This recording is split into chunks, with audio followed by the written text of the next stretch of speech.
Yes, sir. Okay. All right. So today there's not much to do. I just want to kind of talk about the quiz, just so you're prepared because we do have one coming up next class, right? So everybody realizes we have a quiz next class. You knew that, yeah? Okay.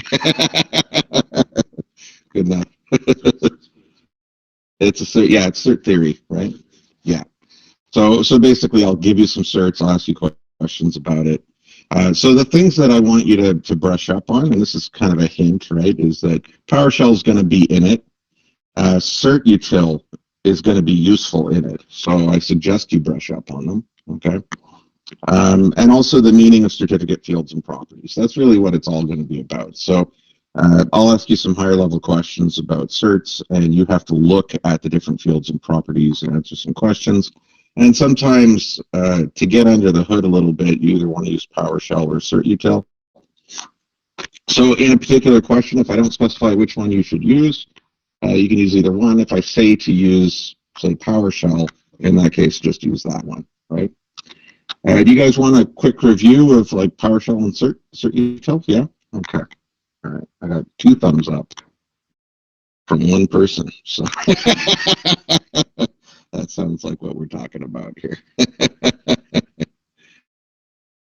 Okay, let's do this thing now. So I'm just going to grab a cert from somewhere. So I could do, we did Nate.ca. Did everybody do the exercise, by the way? The review exercise? Okay. So I won't grab Nate.ca again. I'll go for a different one. Like, I don't know. I'll go for McGill. That's my old alma mater. Hopefully they have a usable cert. I got a lot of yellow. That's great. Let's accept it. All right. So I don't really care about the web page itself. I just care about the fact that it's encrypted, right? So everything looks good. Connection is secure. If I want to go into details, this is just on Edge, so I'm going to focus on Edge itself. But it doesn't really matter, right? If you look at the details, you can see that they're using startupmcgill.ca as their common name. Everybody remember what that is? What are they doing there? Why is the common name star?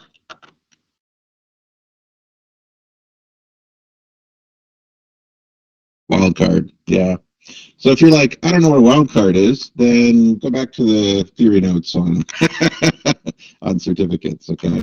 But basically, it means it could be anything.mcgill.ca, right? So a wildcard is a regular expression. They're not using it in a very complicated way. It just means anything goes beforehand. Okay. So this can be a cheaper way to cover your whole organization. You get a single cert to rule them all, and then you replace it when it comes due, right? It shows things like issued by, so you've got DigiCert Global, who's actually providing the key. And you can, I don't think you could scroll down any further, but it does show certificate, unique signature, and the public key signature. Okay. And these are unique identifiers so that we can differentiate things that look the same otherwise, right? If you go into details, you can see the entire tree history, right? You can see certain certificate fields, but if you're not happy with that, you can export that bad boy. And I'll just put it over here. Now, what I did for an export, hold on a second, is that I did the single certificate, but I can also do the certificate chain. Okay. And I'll just give that, I'll call it a different name because it's trying to save it under the same thing. So I'll call that one chain,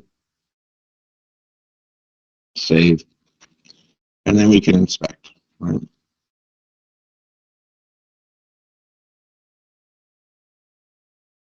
Just my downloads. Okay, so I'll just open the sync. No, I'll open the chain actually. So opening up the chain file, this is what it looks like, right? This is the standard stuff we're used to. So it's the same certificate, it's just being displayed in a slightly different way. I'm not going to install the certificate because if I look at it, it's already good. I don't need to install it, right? The reason it's good is because I've got DigiCert running a couple of There's a CA and there's a root CA above it. And obviously we trust this root CA. We might even trust DigiCert Global G2 TLS. Okay. So if we're in doubt about that, where do we go? If we want to check that kind of thing out and look at the details of which one's installed, where would you go?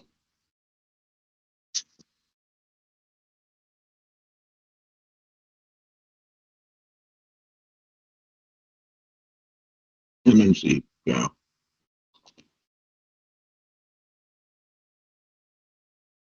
Yeah. We go to our trusty MMC. Woo, really big. And add with snap-in. Hey, how you doing? Certificates. Add.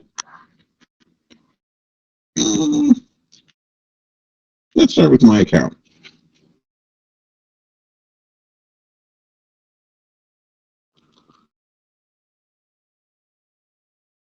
So I obviously didn't put it in the personal.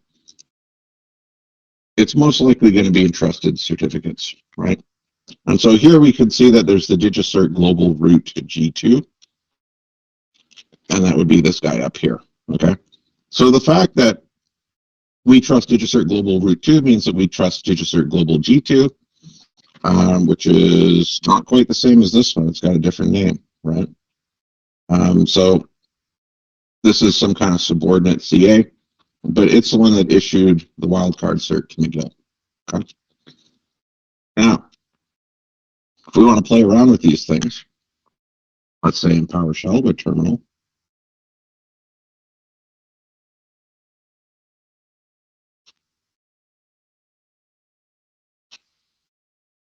oops, there's different commands that we can do. So I'm just going to go into my downloads.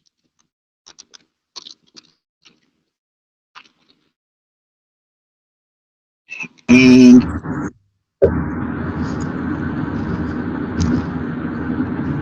I'm just going to mute you here.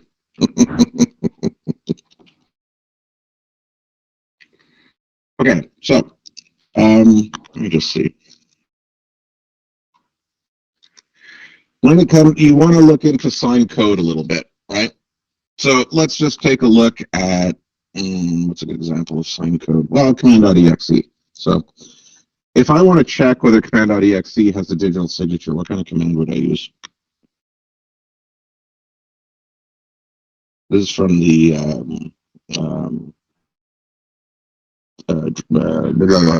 digital signature coding one where we actually used PowerShell quite a bit. What'd you say? Yeah, I know, that's okay. Like if I want to if I want to check whether an executable has been signed, how do I check it? All right, so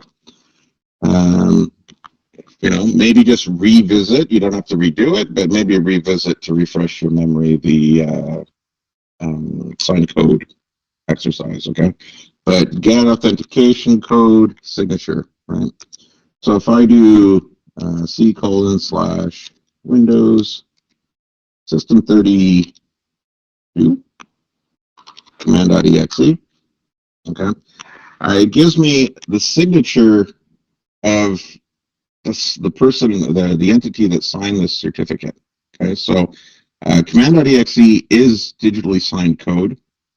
It is checking out as valid currently. Okay, and it was signed by someone who has this. We call this a thumbprint. Okay, so you might encounter signer certificate. You might encounter thumbprint. They mean the same thing. But really, the signer certificate, this is not their real certificate. This is a hash of their certificate. Okay, that's what we mean by thumbprint, really. So there's a lot of terms being thrown around. Really, we're just talking about a hash here. It's a unique value associated with the cert. Okay. Now, command.exe has something, but let's take a look at, I don't know, quiz2.sql. Let's just check that one. So I've got that up here in my downloads. Right. If I get the authenticode signature for that,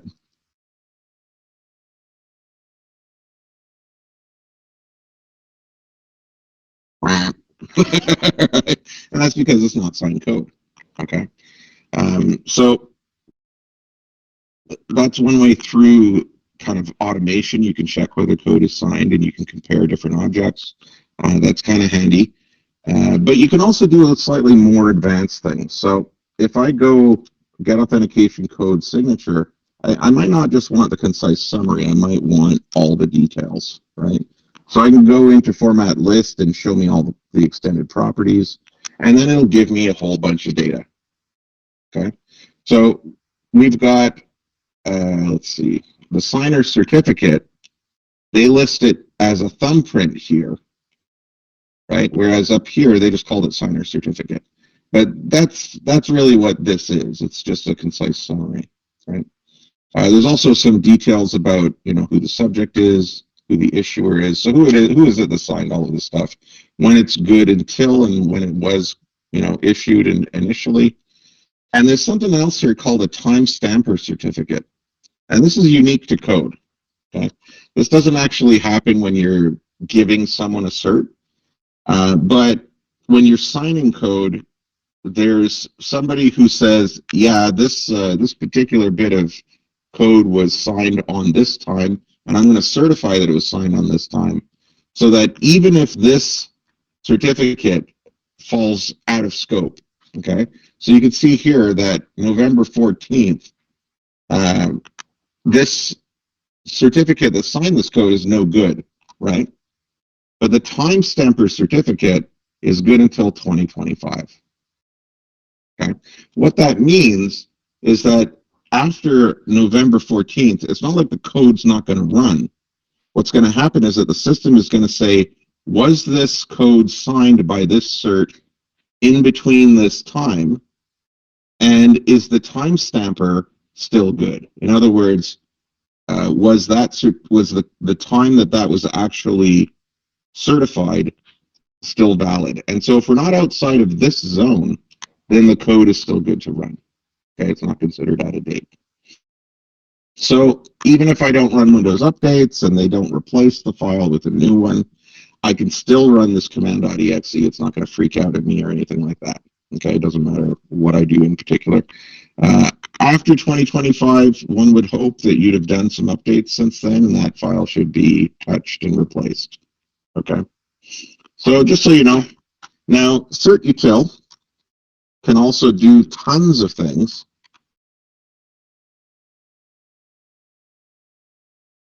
Okay, and we've used it a little bit, but this is the help file.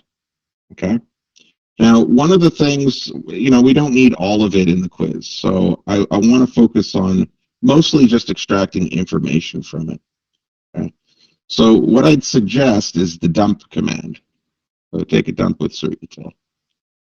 Right up here. Dump PFX can also be useful if you're dealing with the certificate chain, but I'll just focus on dump here.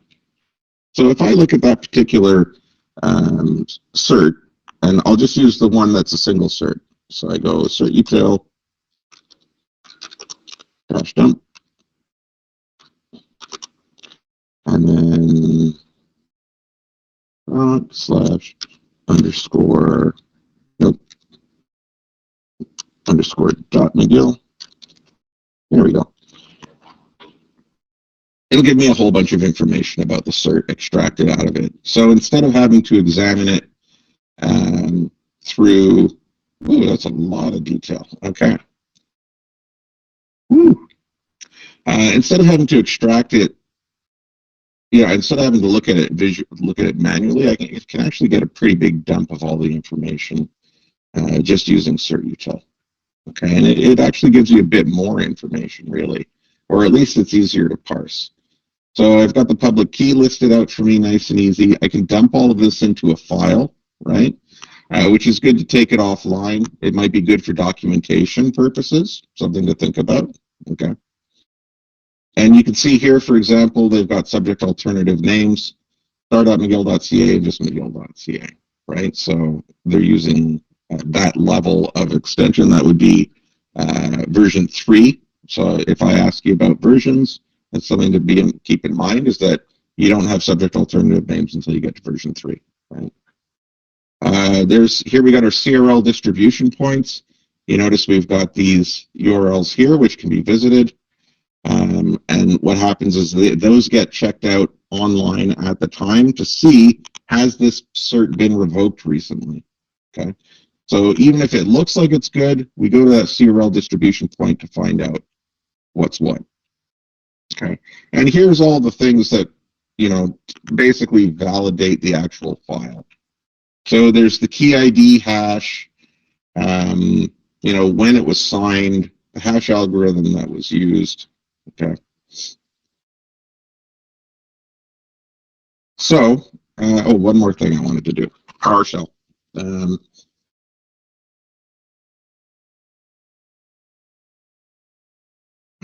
What's the command? I don't want to get file. I want to get a directory.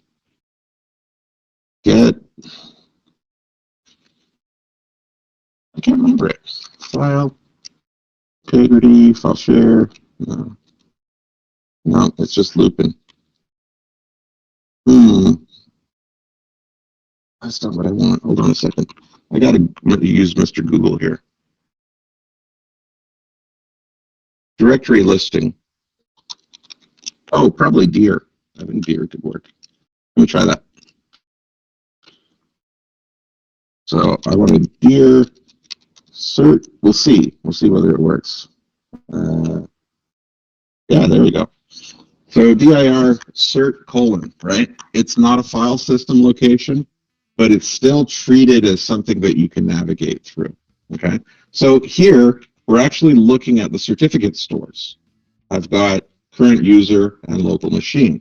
So if I want a dir current user, I don't know if tab completion works, but I bet you it will. Yeah. It shows me all of the subfolders. Right. Now, there is a difference here. Let's go back to the MMC. Here it calls it my. In the MMC, it calls it personal. Okay.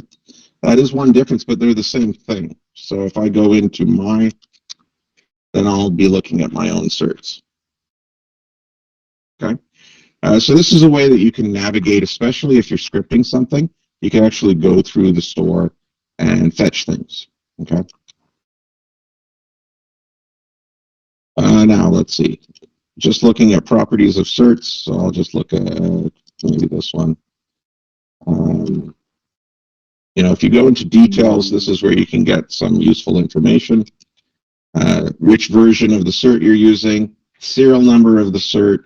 There's also the thumbprint, which we talked about earlier. So the same thing that you see in command line, they're using the same term here. Okay. Beyond that, you've got your public key values, which are located here. You can copy them to a file if you want to, which I'm not going to do. The subject, sometimes the subject alternative name, okay, valid from, valid to. You should know what those all are. Basic constraints I'm not really going to focus on too much, so you don't have to worry about those kind of things. It does come in, but at a very basic level, Now, what else am I interested in talking about here? Probably just the certification path. So this is a self-signed. I don't want that. Let's go to, let's go back to Miguel.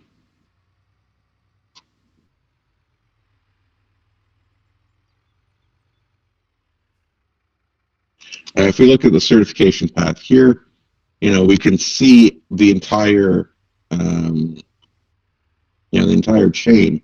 If I click on a chain, like on somewhere higher up in the chain, I actually get to look at that cert if it's all been bundled together. Okay.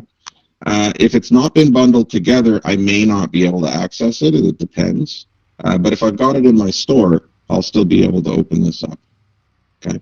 And so I can inspect the details of this cert, right? And so I can see different details about it, and then I can go up the chain and verify. That's exactly what all the software is doing for us. Now, some of this I may ask you to do manually. Okay. So you'll have to verify a few things yourselves. I think that pretty much covers it. You're my trigger there. You come in, I'm like, I'm done.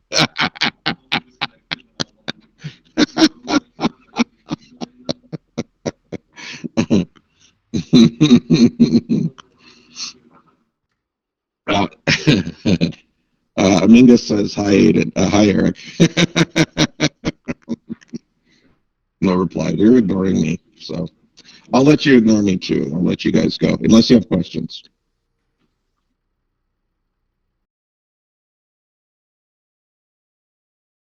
Yeah, they're talking about capstone. All right, I'll let you guys go. Have a good one. So tomorrow, next class quiz. If you have any questions, send me a message. Okay. Yeah, take it easy.